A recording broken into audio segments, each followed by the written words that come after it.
Recently US গভর্নমেন্টের publish করা Epstein file নিয়ে গোটা পৃথিবীতে আলোড়ন সৃষ্টি হয়েছে।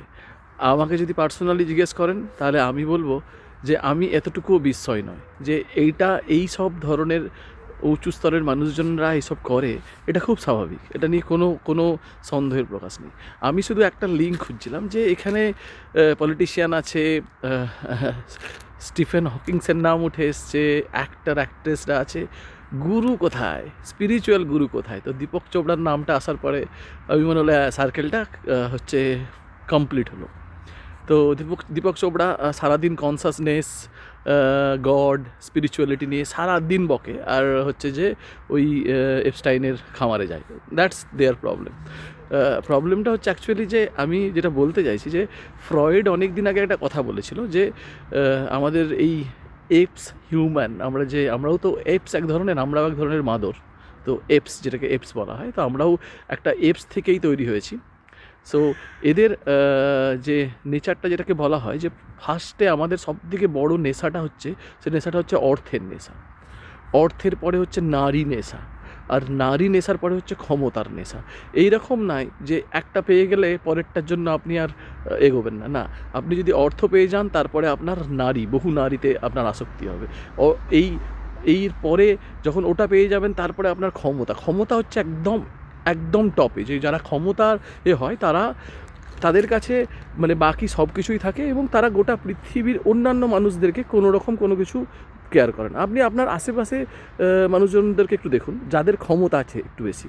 আপনি খবরে রেগুলারলি শোনেন তৃণমূল নেতা স্কুল সভাপতি ক্লাস 9-এর বাচ্চাকে শ্লীলতাহানি করেছে, এরকম খবর শুনেছেন বহু। বিজেপি নেতা একটা মেয়েকে রেপ করেছে, তার পরিবারকে পুরো সম্পূর্ণ ধ্বংস করে দিয়েছে, তারপরেও জেলে থাকার পরে তাকে সুপ্রিম কোর্ট করে দিচ্ছে, মানে তার সাজা মকুব করে দিচ্ছে, তাকে ছেড়ে দিচ্ছে। মানে দিস আর দ্য পাওয়ার, মানে বেসিক্যালি দ্য পাওয়ার। এবং এই ফাইলটা সবার আগে যেটা সবথেকে বেশি আমার যেটা পার্সোনাল মনে হচ্ছে, এই ফাইলটা যে ইনফরমেশানটা দিচ্ছে সবাইকে, যে দেখুন ভাই, ক্ষমতা যদি আপনার না থাকে, আপনার বাড়ির মা বোনদেরকেও তুলে আনতে আমরা একবারও ভাববো না। আপনার ক্ষমতা আছে, আপনি একটু হিসাব করে দেখবেন যে কোনোদিনও দেখবেন যে কোনো নেতা বড় লোকের মেয়েকে এরকম কিছু করেছে, শ্লীলতাহানি করেছে, না কিছু করেছে, কোনোদিনও দেখবেন না। যাদের পয়সা আছে তাদেরকে কোনোদিনও দেখবেন, যত দেখবেন তারা হচ্ছে এই গরিব, যারা খেটে খাওয়া মানুষজন, তাদেরকে। তো আর্থিকভাবে মানে কি বলবো, ইন্ডিপেন্ডেন্ট হওয়াটা আমাদের সমাজে সবথেকে ইম্পর্ট্যান্ট। এইটা সবার বোঝা উচিত, আর মেয়েগুলোরও বোঝা উচিত। তোমরা যদি না ইয়াং মেয়েরা যদি না এই জিনিসগুলো বোঝো, বা আপনারা যদি আপনাদের ছেলেমেয়েদেরকে না বোঝান, তাহলে কিন্তু ঠিক একই রকমভাবে এরকম এপস্টাইন গোটা পৃথিবীতে ছড়িয়ে আছে। আমার আশেপাশে, পাশের বাড়িতে, গ্রামে অনেক আছে।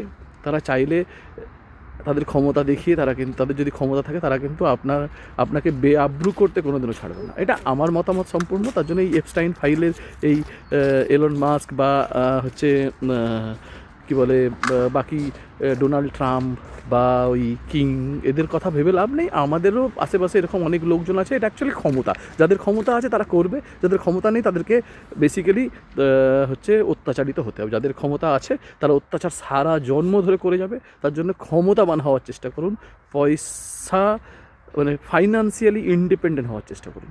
আবার সেই রকম ইন্ডিপেন্ডেন্ট নয় যে আপনি ওদের দলে হয়ে যাবেন। এতটা থাকুক পয়সা যেটাতে কেউ আপনার বাড়ির কারোর দিকে চোখ তুলে তাকাতে 4 বার ভাববে। এটা আমার মতামত।